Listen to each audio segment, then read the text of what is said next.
I watched a man die because of 2 wrong words. That's when I knew why I had to make the devil notice me. Rain hammered the glass roof of the Galleria Vittoria like 1,000 desperate fingers. I should have been analyzing the 16th century fresco above me, my doctoral thesis on the language of divine power. Still, my father was dying 3 miles away, and the hospital's polite voicemails were becoming threats. 60,000 euros. That's what his life cost. From my hidden balcony cafe, I saw him enter Lorenzo Visconti. I didn't know his name yet, but power has a language. The crowd parted like water around a shark. Charcoal suit, perfect posture, absolutely still. His men were marble pillars with pulses. The other man wore a cheap silk shirt that screamed desperation. He talked fast, hands fluttering, voice climbing. I'm a historical linguist who consults on criminal cases. I don't just hear words. I hear the music beneath them, pitch, rhythm, the micropauses that scream liar. This man's speech was a symphony of deceit. Then he said it. I read his lips from 50 feet away. Ti juro su mia filia. I swear on my daughter. The air crystallized. It's the most sacred oath in our culture. He'd just used it as a bargaining chip. A blasphemy so profound I felt it in my bones. Lorenzo didn't move, but his stillness became lethal. When he finally spoke, his voice was a calm, deep current beneath the man's frantic treble. I couldn't hear the words, but I saw their impact. The man flinched like he'd been struck. Lorenzo walked away. One fluid motion, final as a death sentence. A man with a baker's placid face stepped forward. His hand on the sobbing man's shoulder could have been comfort from a distance.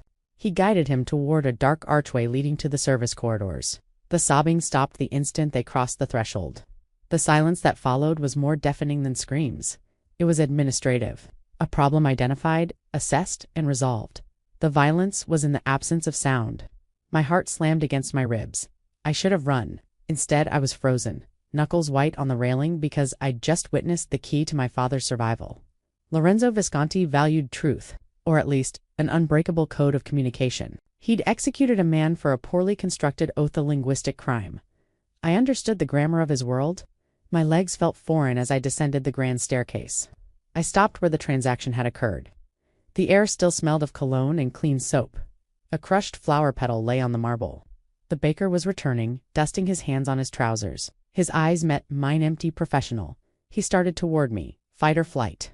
I chose a proposition. I didn't speak. I reached into my bag, movements deliberate. My leather notebook, a single torn page. On it, I didn't write a plea. I wrote a phonetic transcription of the dead man's fatal oath.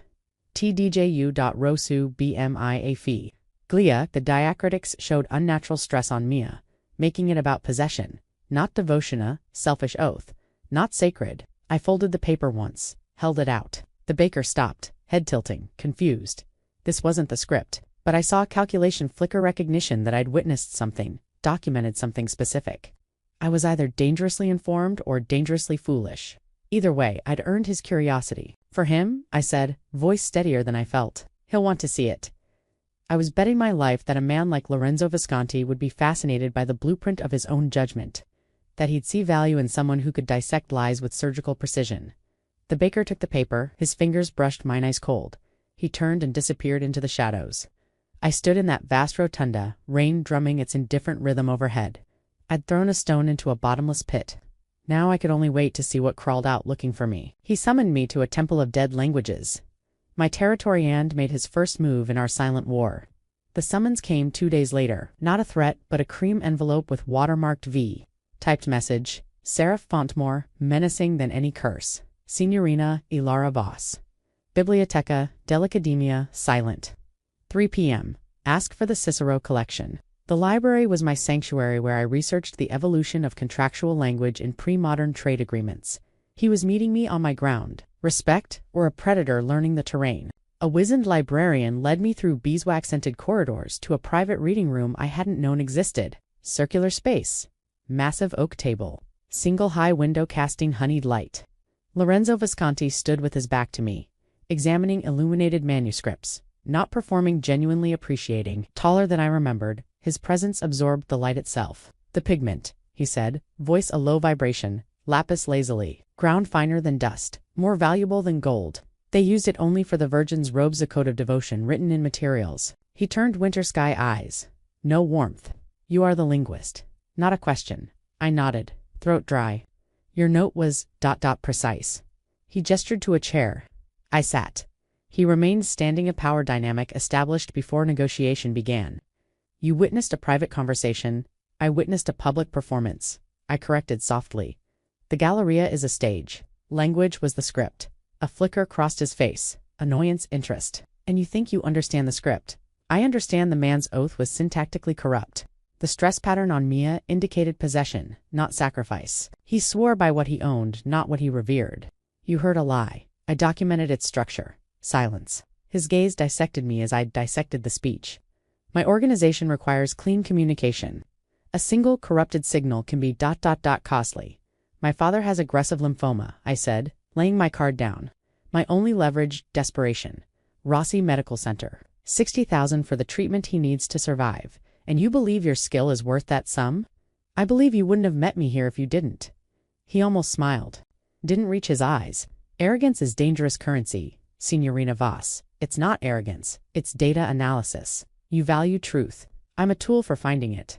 He moved to the table and slid a thin file toward me. Recent proof test. A man in my employ, Bruno, a mid-level logistics coordinator, has been communicating with a rival Consortium 3 intercepted encoded messages. My men are good with numbers and weapons. Not good with the music of words. They tell me the messages are clean. I opened the file. 3 transcripts of seemingly innocuous phone calls. Delayed ceramics, shipment. Nephew's school tuition. Olive oil quality complaint. The content is banal, he said. But I have a feeling dissonance. Your feeling is your subconscious processing linguistic deviations, I said. Scanning the text, I saw it almost immediately, not in the words but the rhythm. Do you have audio? He produced a small digital recorder, prepared to be convinced. I listened. Bruno's voice, Southern Coast origin, naturally lilting speech. But in each call, when he said consignment, he used a flat northern pronunciation, not the dialectal softening he should have used. A single, consistent shift. Hypercorrection. He was consciously monitoring speech, trying to sound formal, speaking to someone he feared or respected outside his trusted circle. Furthermore, in the second call, the usual guarantees, common idiom. But in the context of ceramics shipments, a known euphemism for weapons deals, my research on historical trade contracts had taught me that. I looked up at Lorenzo. He's your leak.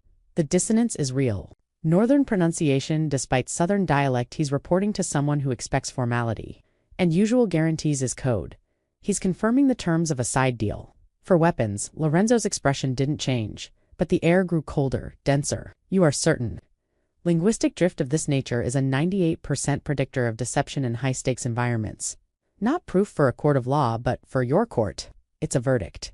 He stared at me. For the first time, I saw not a monster, but a calculating intelligence weighing a fascinating new variable. The debt will be cleared, he said flatly. If you are right and if I'm right, I pressed. What then? Then, Signorina Voss, he said, gathering the file, you will have graduated from witness to participant, and the test will have just begun. He left. Silence closed behind him like water. I was alone with ghosts of dead languages, heart pounding with terrifying, thrilling dread. I'd passed the first test. I'd just enrolled in a university of violence. My analysis became the hammer that shattered a man's life, and I learned the actual cost of my father's survival. Bruno had a name now. For 3 days, I worked from my apartment, cross-referencing every linguistic marker, building an airtight case. The transcripts burned onto my eyelids. Did he have a daughter? 2. Was he desperate like me? I kept pulling my mind back from the cliff of his humanity. This was a transaction. My father's life for his brutal simple. The confirmation came on the 4th afternoon. A young man with sharp, intelligent eyes, Leo Lorenzo's consigliere, met me at a cafe overlooking the harbor. He placed my father's hospital bill on the small table, stamped in red pagato, paid. The debt is cleared, Leo said. Your analysis was correct. Relief washed over me so profoundly that it felt like nausea. My father was safe. The phantom hand was gone. Then cold reality, and Bruno. Leo sipped his espresso slowly. Bruno has been reassigned. The euphemism hung ugly and final. I'd given them the key. They'd opened the door to whatever reassignment meant. My expertise had become a weapon. I'd dissected a man's speech and delivered him to his fate. There is a bonus, Leo said, sliding a sealed envelope across. Thick, for your discretion and efficiency. I didn't touch it. The money felt radioactive. I didn't do it for a bonus. We know you did it for your father. This is for you. A retainer? He leaned forward. Don Visconti was impressed. The leak was more significant than we knew. You averted a considerable ... inconvenience. Don Visconti, his title, Lorenzo Visconti. The Don from an older time, still holding weight in the 5 families controlling our city. A retainer, for what? My voice is hollow. For continued consultation, the world is full of people who say one thing and mean another. Don Visconti believes you have a gift for hearing truth beneath noise. This was the trap, I'd thought. One service, one reward. The debt was gone, replaced by something more terrifying. A debt of complicity. I'm an academic, I protested weakly. I have a life. You have a father now receiving treatment, thanks to the specialist we transferred him to this morning. Leo smiled thin sharp. A renowned oncologist from Geneva. Aggressive but promising treatment.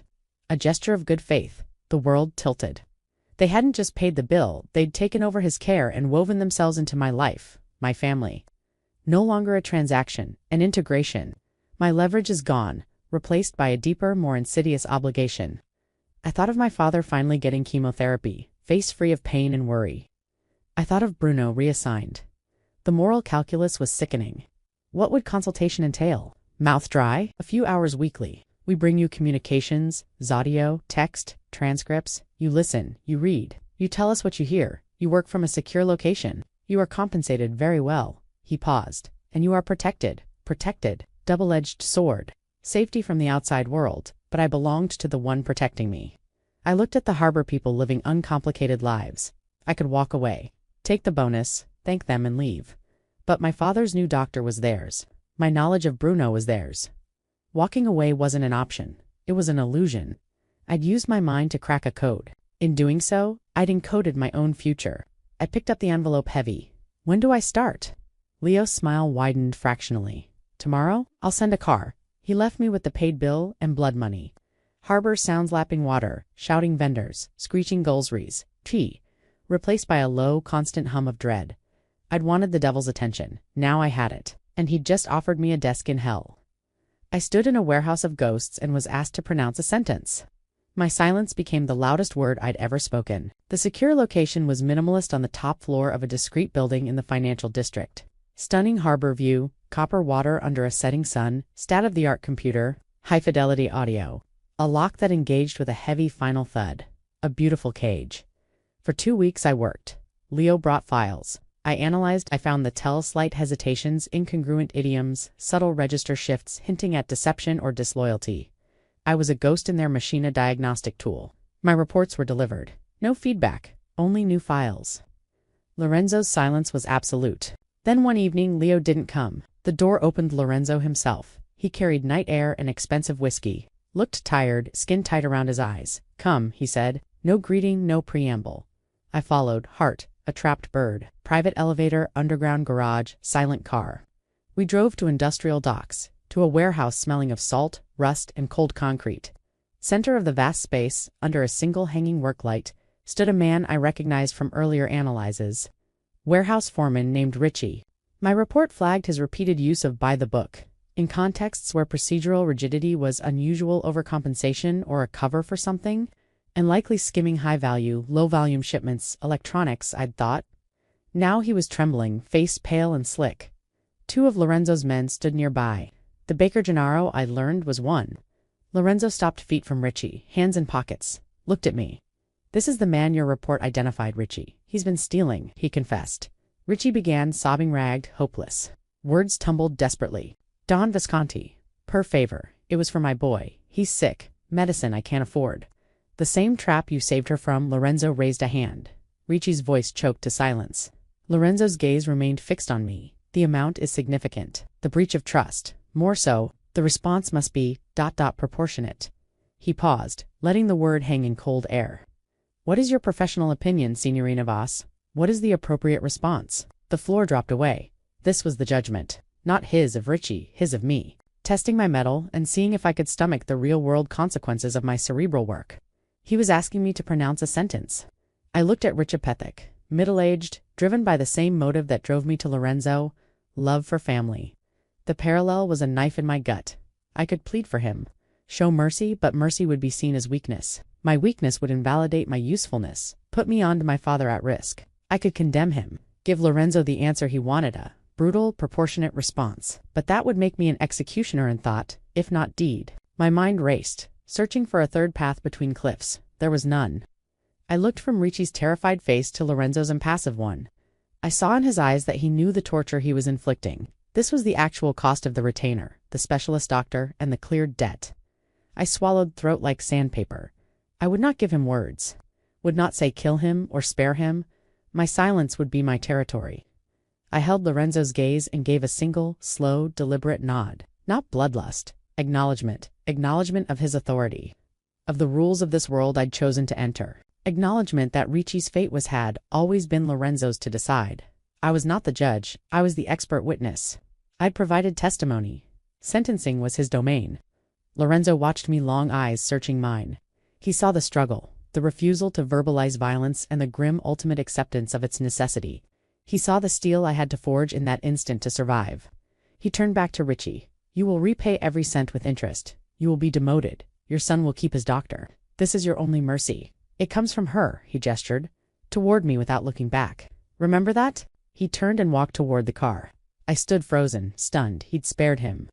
Used my ambiguous nod as a reason for clemency, and in doing so, bound Ricci to me in gratitude and showed me the immense, terrifying power of his discretion. He'd recognized my line and hadn't forced me to cross it yet. I followed on shaky legs. He held the door open. As I slid inside, he said in a low voice, "You did not look away," the highest praise he could have offered. It felt like a brand, searing my soul. My beautiful prison became a command center, and I learned that the slightest linguistic tremor could ripple into a tidal wave of consequences. New title, Director of Linguistic Security. A veneer of legitimacy over brutal pragmatism. My cage became more ornate. Dedicated driver, personal chef, preparing northern meals, a detail I hadn't known they'd noted. The lock on my door remained, but now felt less like keeping me in, more like keeping chaos out. My work intensified. No longer just analyzing intercepted messages, reviewing internal communications, vetting potential partners, refining Lorenzo's own negotiation language. I found a pattern in shipping manifests for a new import deal. The partners leak coastal consortium man used consistently passive language discussing liability clauses. It is understood the parties will assume ... My analysis noted this as a classic tactic to obfuscate responsibility. When Lorenzo's lawyers renegotiated with aggressive clarity, they uncovered a labyrinthine subclause that would have left Lorenzo holding the bag for millions in potential fines. The deal was restructured. A fortune saved. Another time, I listened to a pitch from a man seeking funding for a nightclub. Speech flawless, confident, but he used an idiom popular in Eastern territories. Smooth as a pebble in a stream, utterly alien to our dialect. Tiny, almost imperceptible contamination. I flagged it. A deeper dive found his ties to a rival family in that region, with the club serving as a money laundering front. Each small win was a brick in the foundation of my indispensability. The men who'd looked at me with suspicion, Gennaro, Leo now offered curt, respectful nods. I was architecture, strange and new but holding weight. Lorenzo was a ghost in my machine. He'd enter without knocking, a silent, brooding presence. I stood at my window watching harbor lights bloom in twilight while I worked. Rarely spoke, but his attention felt like a physical weight on my neck. He began leaving things. A first edition linguistics textbook.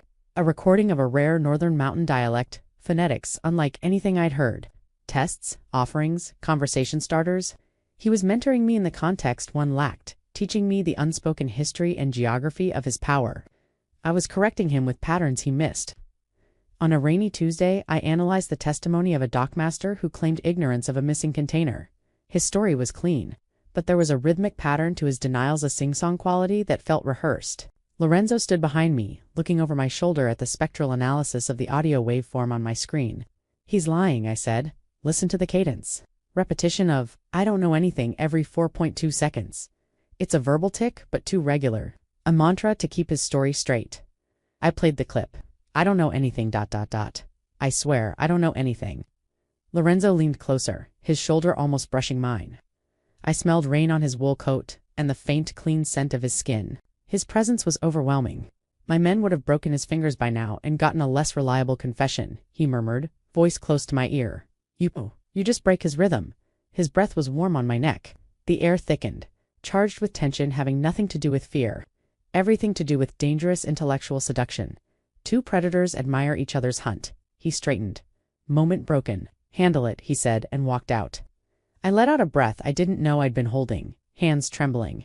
He'd seen value in my method, not just the result, and acknowledged the artistry. I drafted questions for Leo designed to disrupt the rhythmic pattern. When the dockmaster's rehearsed denials fell apart, he confessed within minutes, revealing a smuggling operation run by a low-level lieutenant. That evening, a small box appeared on my desk. Inside a pen, heavy, platinum, exquisitely balanced. A tool, not a jewel. Acknowledgement that my weapon was my mind, and this was its sheath. I ran my fingers over its cool, perfect surface. The cage was still a cage, but I was no longer just the occupant. I was its chief architect. In the hushed language of a shared discovery, professional distance shattered, and the only thing left was the terrifying grammar of a first touch. The break came over a dead language. Leo had acquired encrypted ledgers from a rival family, the Volterra modern encryption, military-grade, impenetrable. But the keys, we theorized, were based on an older, familial cipher. Lorenzo, whose education was as classical as brutal, remembered the Volterra patriarch was a fanatical scholar of old high imperial language, so obscure that maybe 100 people worldwide studied it. My secondary field, subject of my first published paper, the intersection of historical linguistics training and fascination with ancient power structures, we worked through the night in his private study room, smelling of leather and old paper. Whirled away from my sterile office. Ledgers, dictionaries, and my notes were spread across a massive mahogany table. Lorenzo worked with fierce, focused intensity, his command of archaic grammar startling. We were a team, two minds, circling the same problem. The verb conjugation here is wrong, I said, pointing to a phrase we'd deciphered meant to be a numeric key. Using the subjunctive mood in a declarative statement, it's a marker. A deliberate error, he concluded, eyes alight with hunt thrill. A signpost. We followed the signpost trail of subtle grammatical errors, forming a pattern. Led us to a sequence of numbers that, when applied to modern encryption, unlocked everything. We had it. The Volterra's entire financial network was laid bare. The triumph was electric. I looked up with a genuine, unguarded smile. We did it. He was looking at me not as an asset, but as a partner. The usual mask of cold control was gone, replaced by raw, open admiration. The space between us across the table seemed to shrink, charged with the energy of shared victory. You are, ... double quotes, he began, then stopped, shaking his head slightly. He rarely struggled for words. You see the world in a way that is ... unique. He came around the table, moving with silent, predatory grace. Didn't stop until standing before me, so close I had to tilt my head back to meet his gaze. The air crackled. His sense-soap and whiskey and pure male intensity was dizzying. When I first saw you, he said, voice a low rumble, in the Galleria you were looking down at that man's death as if it were a text. I thought you were either a fool or the most dangerous woman I had ever met. And now, I whispered, heart-hammering, now I know you are both. His hand came up, fingers brushing a stray lock from my cheek. The touch was shockingly gentle, a contrast to the violence I knew he was capable of. It was a question. My breath hitched. Every cell is screaming a warning and a plea. This was the point of no return. Crossing this line would entangle me in ways the retainer, the paid debt, and the office never could. I looked into his winter sky eyes and saw not the Don but Lorenzo. The man who appreciated lapis lazuli, understood dead languages, and spared a man because of my silent nod. A man as complex and layered as the codes we broke. I answered his question. I leaned into his touch. All the permission he needed. His other hand came up to cradle my face, thumb stroking my jawline. His gaze dropped to my lips. Ilara, he murmured. My name, foreign, intimate in his mouth. Then his lips were on mine, not a gentle kiss, a claiming. A release of weeks of pent-up tension, a collision of two powerful opposing intellects, fierce and desperate, and full of shocking, profound hunger. I kissed him back with equal force, hands gripping his jacket lapels, pulling him closer. The world narrowed to the feel of his mouth, his taste, the solid strength of his body against mine. The kiss deepened, becoming a language of its own, more eloquent than any code we'd broken. It spoke of want, recognition, a terrifying, inevitable confluence. His hands moved from my face down my back, pressing me into him until no space remained. He broke the kiss, breathing ragged, forehead resting against mine. His eyes were dark, pupils blown wide. Stay, a command and a plea. I nodded, unable to speak. He led me from the study, hand firmly wrapped around mine, through silent, darkened halls of his home, to his bedroom. The world of ledgers and ciphers fell away, replaced by a different, more ancient kind of intelligence. The last coherent thought I had, I was no longer decoding his world. I was becoming part of it. In the quiet aftermath, we negotiated not an affair but a treaty, and I discovered my most significant power was not in my analysis, but in my conditions. I woke to gray dawn light filtering through tall windows, silken sheets tangled, the scent of him, of us, on pillows. He was already awake, propped on an elbow, watching. His gaze was contemplative, stripped of raw hunger from the previous night, but no less intense. No words for a long time. The events hung between us a fait accompli, requiring a new constitution. The retainer is void, he said finally, voice rough with sleep-first words, not of passion but policy. I pushed myself up, holding the sheet to my chest, futile modesty given the intimacy we'd shared. What does that mean? It means you are no longer a payroll consultant. You are, double quotes. He paused, searching, a principal. An equal partner in the enterprise of his power. The magnitude was staggering. He was erasing the financial framework defining our relationship, the employer-employee dynamic, giving him the upper hand. It would cost him politically and financially. His men would question it. He was doing it anyway. I won't be a kept woman, Lorenzo, I said, voice quiet but firm, my line in the sand. I won't be your mistress in a gilded cage. I know. He reached out, fingers tracing my shoulder. You will be my strategist, my advisor.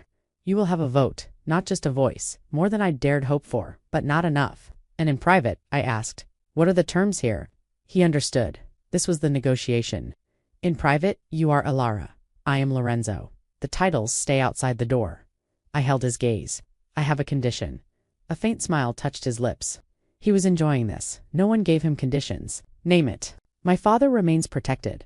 Always. But he is never used as leverage against me again. He is off the board. You never mention him, never involve him, never even have him watched unless I request it. His world remains separate. That is my price. The one vulnerability I could not afford. My love for my father was my strength. But in this world, a catastrophic weakness. I was severing the tie Lorenzo had used to bind me, initially transforming it from a chain into a shield. He considered, eyes, searching mine. Saw the strategic necessity, the personal imperative. He nodded, single decisive dip. Granted, he is a ghost to my organization. Relief, sweet and profound. I'd just secured the one thing that truly mattered. And I have a condition for you, he said, tone shifting, becoming deadly serious. I tensed. What? You will stop testing the security of your office. The lock is for your protection. The window is not an exit strategy. If you wish to leave, you tell me. You look me in the eye and tell me you are done. You do not try to slip away in the night. He cupped my face, thumb stroking my cheekbone. That is my price. Absolute honesty. Even if the truth is that you want out. He had known my quiet, desperate assessments of my prison, my measurements of the drop from the window, my cataloging of guards' routines. He'd seen my escape plans and let me make them, waiting for me to choose to stay. He wasn't asking for obedience. He was asking for a choice, made in clear light of day. I thought of my father, safe. The intellectual thrill of the work, the terrifying allure of the man beside me. The power I now wield, not just as a tool, but as principle. I was not being claimed. I was choosing. I leaned forward and kissed him a soft, deliberate seal on our pact. Then we have an agreement. He pulled me back down into silk sheets, mouth finding mine again, and in that moment, the last barrier dissolved. We were no longer Dawn and linguist, captor and captive. We were Lorenzo and Alara, co-conspirators, architects of a shared, dangerous future. The war was over. The partnership had begun. He left me in charge of his empire's heart, and in the profound quiet, I heard the faint, discordant note of a betrayal meant just for me. Lorenzo left for a summit in the northern mountains, a gathering of old families to discuss territories and treaties.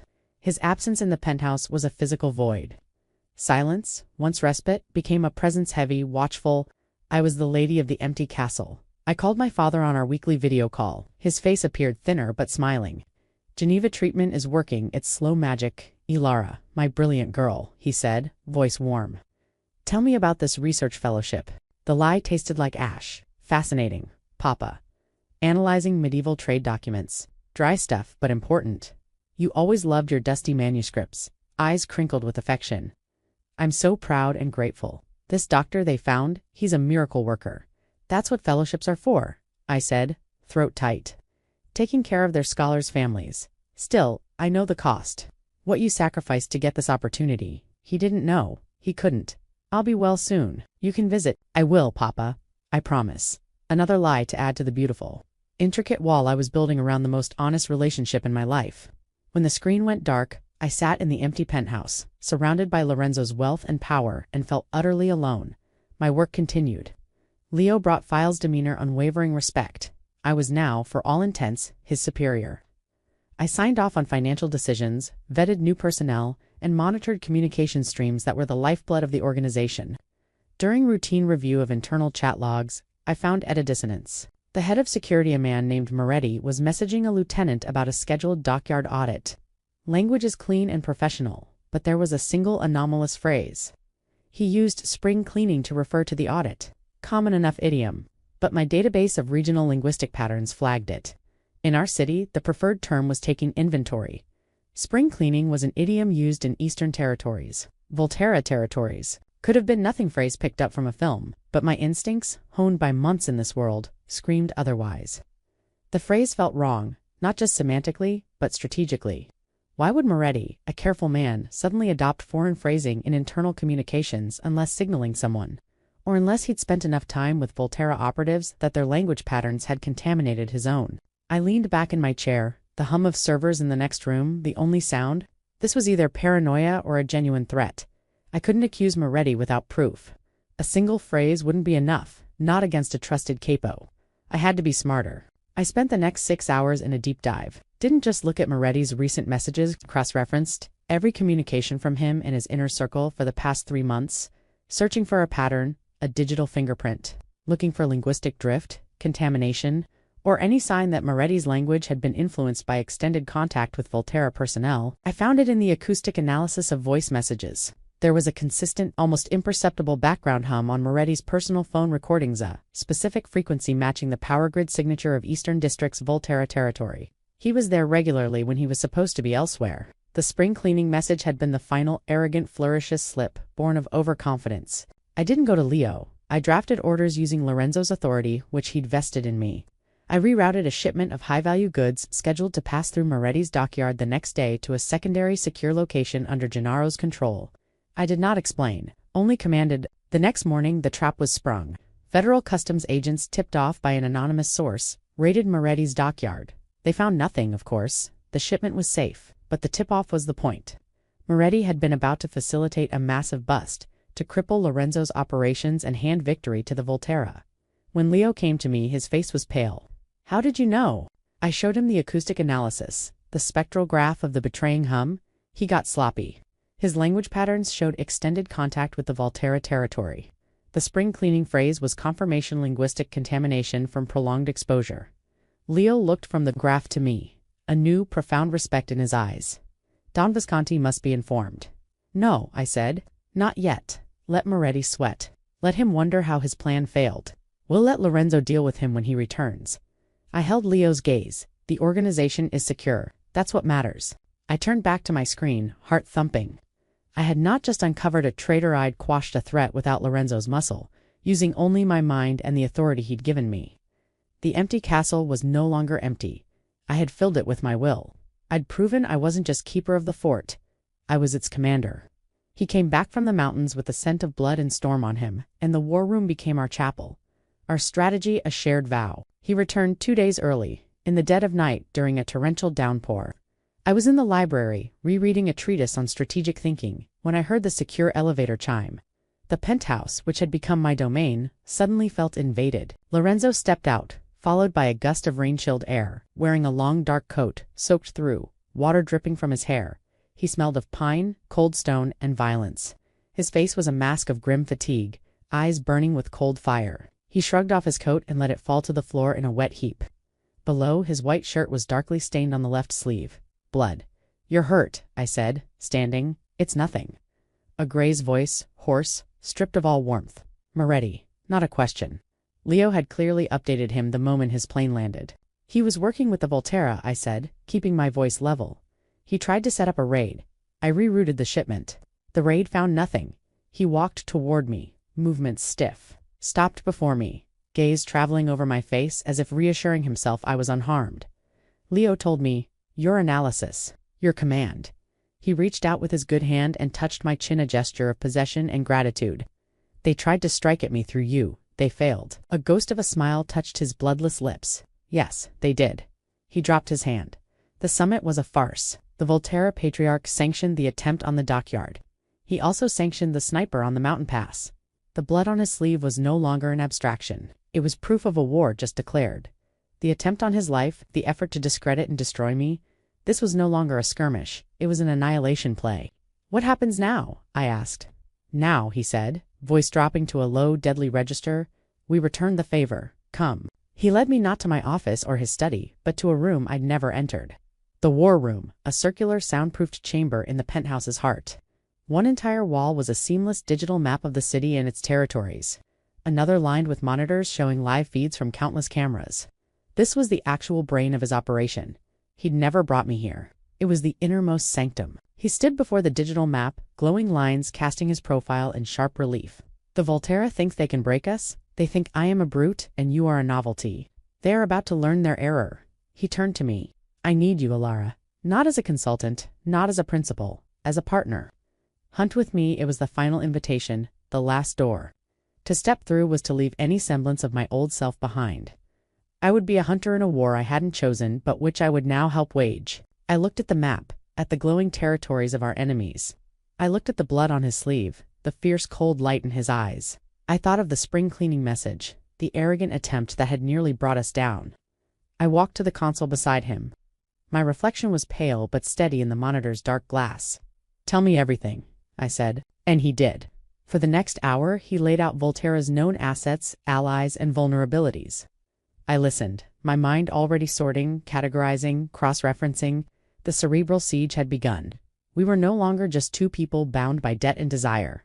We were a single, formidable weapon, forged in betrayal and tempered by rain and blood. We built a profile of our enemy from the ghosts in his voice and the relics of his past, and I laid a trap, not with steel, but with sentiment. The next 48 hours were a blur of focused mania. The war room became our world. We slept in shifts, ate food brought on trays, lived amidst the glow of screens and rustle of intelligence reports. My hunt was cerebral. I built a comprehensive profile of Alessio Volterra, the patriarch, from shards of his communications. I analyzed decades of intercepted calls, personal letters seized long ago, even the eulogy he'd given for his wife. I found the patterns. The man was a paradox, ruthlessly pragmatic in business, fiercely sentimental in private. His speech was littered with references to his late wife, Chiara. He used idioms she'd favored, his voice softening whenever he mentioned the jasmine that grew on their first villa's terrace.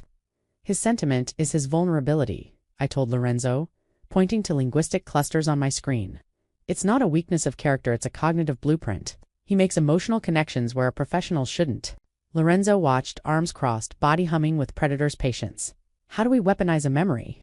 We don't weaponize the memory. We build a trap within its architecture." I had an idea. Risky, bordering on insane. I proposed we leak false information, but not through usual channels. We would use a relic, a personal one. Lorenzo's intelligence network located it. Chiara's favorite locket. A simple silver thing she'd lost years ago in a private collection in the neutral city of Ravenna. We acquired it quietly. My plan was psychological theater. We would let the locket be stolen from the collector by a third-party thief. One with tenuous ties to Lorenzo's organization ties, obvious enough to be discovered, but deniable. The thief would then attempt to sell the locket back to the Volterra through a convoluted back-channel route. The communication for this sale was my masterpiece. I crafted the message myself, short, encrypted text to be sent from the thief to a Volterra lieutenant. The text was clean and professional, but the key passphrase to confirm authenticity of the offer was a line from an old folk song. A song my analysis had confirmed was Chiara's favorite, one Alessio Volterra had sung to her on their wedding day. It was a siren song composed specifically for his ears. We set the meet at the Museo dell'Arte Perdute, in Ravenna quiet, echoing museum of broken statues and faded tapestries, a place of ghosts and lost things. Perfect. The day of the exchange we watched from a van 2 blocks away. Lorenzo, Leo Gennaro, and I crowded around a monitor showing feed from Gennaro's man, posing as the thief. Alessio Volterra came himself. Tall, gaunt man in his 60s, face a roadmap of grief and power. He didn't send a lieutenant. The pull of the locket, the echo of the passphrase had been too strong. He walked right into our trap, violating his own security protocols for a ghost. The meeting was brief, but what we captured was gold. Alessio, on camera, making contact with what appeared to be a Visconti operative, carrying a briefcase. Inside that briefcase, we'd arranged through careful manipulation and a secondary operative for compromising financial documents to be placed. documents connecting him to illegal activities that even his bought judges couldn't ignore. The arrest by the carabinier tipped off to them anonymously through channels that ensured maximum legal exposure was swift and quiet. They found him with the locket and the briefcase of documents, a catastrophic security breach. We watched on the monitor as he was led away, head held high, but shoulders slumped in defeat. He'd been beaten not by a bullet, but by his own heart. Lorenzo turned to me in the close, dark confines of the van. Light from the screen played over his face, highlighting stark planes of his cheekbones. The cold fury that had gripped him since his return was gone, replaced by a look of profound, unsettling awe. "You unmade a king with a love song," he said, voice barely a whisper. I looked at the screen, at the broken older man being put into a police car. I felt no triumph, only a hollow, chilling certainty. I'd used the most intimate part of a man's soul to destroy him. I had changed. The hunt was over. The hunter had taken her first irrevocable life, not with a weapon, but with a word. In the quiet victory's wake, he offered me a crown, and I accepted not as his queen, but as the architect of his empire's new nervous system. The aftermath of Volterra's fall was a quiet tsunami. Territories shifted. Alliances reforged. Lorenzo Visconti was now the undisputed power in the region, his position unassailable, and I was the reason. We were in his study, the scene of our first intellectual seduction. The storm had passed, and fragile peace had settled over the city, a peace we'd bought with cunning and cruelty. The setting sun casts long amber shadows across the room. Lorenzo stood before me, didn't speak. He opened a small velvet box. Inside was not a traditional ring, but a bracelet. Exquisite. A fluid band of dark platinum set with 7 irregular dark blue stones that seemed to drink the light. "Lapis lazuli," he said. "The stone used in pigments is more valuable than gold. A symbol of what endures, what cannot be replicated." He took it out. It was my mother's. She was ... formidable. She would have approved of you. More than jewelry, an heirloom, a symbol of lineage, a vow. He was offering me a permanent place, not just at his side, but in his history. "It's a claim," I said. Not as a challenge, but clarification. "It is," he acknowledged, "but a claim you must ratify." I held out my wrist. The metal was cool, then warm against my skin as he fastened the clasp. The weight was significant, both physical and symbolic. "I accept," I said, "but not as an ornament. I would not dare. I have a design," I continued, mind already leaping ahead. "The intelligence apparatus. It's reactive, scattered. We were lucky with Volterra. We need to be systematic to survive long term." He gestured for me to continue, eyes alight with interest. "I want to build an engine. A dedicated intelligence center, separate from the muscle. A team of analysts, not soldiers. We'll call it the Oral Division. We will be the ear of the Empire." I laid out my vision: a hub for linguistic analysis, acoustic forensics, behavioral profiling, and data pattern recognition. A place where threats could be identified, not when they mobilized, but when they were first conceived. In the faint tremors of their communication. "You will lead it," he said. "Not a question." "I will architect it," I corrected. "I will embed my methods, my ethics. No torture, no unarming, just the pure, unassailable truth of data. We'll use sophisticated technologies, layered communications with deadman switches. Security through intelligence, not just force." He listened, head tilted. He was seeing it's the future I was designing, a more intelligent, more resilient, more sophisticated organization. One reflecting my mind as much as his will. "It will be done," he said. "You will have whatever you need." He wasn't just giving me a title or a piece of his mother's jewelry. He was giving me a piece of his kingdom to reshape in my own image. I was to be the architect of its nervous system. I looked down at the bracelet, the lapis lazuli glowing like deep, still water. It had gone from being a pigment used to depict divine power, to a symbol worn by his formidable mother, to a stone and a crown he offered me. Its meaning had evolved as I was no longer the woman who'd witnessed a killing in the Galleria. I was the woman who'd orchestrated a downfall from a war room. I'd entered his world through a crack in its linguistic foundation, and now I was building a new one, with my own methods, my own ethics, my own design. The vow was sealed. The engine was conceived. Our public union was a masterpiece of misdirection, a ballet of power and promise, and as the first challenge whispered from the shadows, we turned to face it as one. Our wedding was held in the Galleria of Vittoria, beneath the same glass roof where I'd first seen him. The rain was absent, replaced by brilliant, brutal sun casting kaleidoscopic patterns on the marble floor, the very place where it all began, now scrubbed clean of its secrets and reclaimed as ours. It was a public consecration, a performance of unity and absolute consolidation for the entire city to see. I wore a severe, elegant ivory silk gown, The lapis lazuli bracelet was my only piece of jewelry. Lorenzo stood at the altar, imposing in a morning suit, his gaze fixed on me as I walked toward him. The air was thick with the scent of thousands of white gardenias and the weight of 1,000 watching eyes. I read the room like a field of tripwires. The mayor's too hearty smile, the forced joviality of the police commissioner bought and handled. As Leo had assured Mitha, calculating stillness of remaining rival bloc leaders. They saw a romance, a powerful man claimed by a beautiful academic wife. They saw the end of one story. I saw the beginning of another. Our union was both romance and regime. Every smile, every handshake, every glance was a piece of complex communication, signaling a new, unbreakable front. We said our vows in clear, strong voices. His words were a promise of protection and partnership. Mine was a pledge of loyalty and counsel. The subtext thrummed beneath the sacred words. I am yours and you are mine, and together we are a fortress. As the music swelled, a string quartet, playing a piece by a Baroque master, we moved into our first dance as husband and wife. His hand was firm on my back, mine rested on his shoulder. We were the picture of grace and power. It was then that Leo materialized at the edge of the dance floor, his face a careful mask of calm. He gave a slight, almost imperceptible nod toward Lorenzo. Lorenzo didn't break step. He leaned in, lips close to my ear, breath a warm caress. The guests would see a lover's whisper. The Sienna block, he murmured. Words for me alone. They're testing the border. A small incursion, a probe. I didn't falter. I continued the dance, smile never slipping. This was the first challenge, the first test of our new foundation. I turned my head, cheek brushing his, as if sharing an intimate secret. Let them probe, I whispered back, voice steady.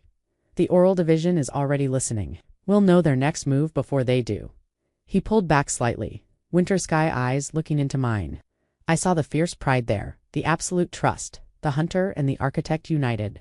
The music reached its crescendo, the guests applauded. The beautiful lie of a simple, happy ending was complete.